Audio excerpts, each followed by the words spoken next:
শহরের কাছেই তৈরি হচ্ছে রেলওয়ে চেকপোস্ট নিশ্চিন্তিপুর। সেখানে চলে গেলাম সেদিন সন্ধ্যায়।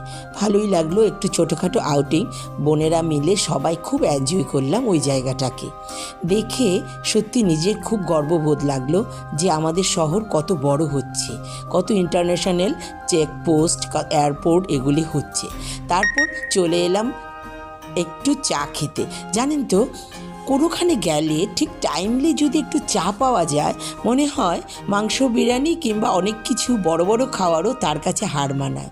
ভীষণ একটা টায়ার্ড লাগছিল, শীতের সারাদিনের কাজ করার পর সন্ধেবেলা টায়ার্ডনেসটা কিন্তু শরীর দিয়ে বোঝা যায় না, কোনোখানে বসলে সন্ধেবেলায় বোঝা যায় টায়ার্ডনেসটা। চাটা ভীষণ হেল্প করছিল। জানেন, আমি না কোনোখানে গেলে প্রেফার করি চাটাই খেতে, কারণ চাটা না সেফ এবং ভালো, বিশেষত ভাঁড়ের চা।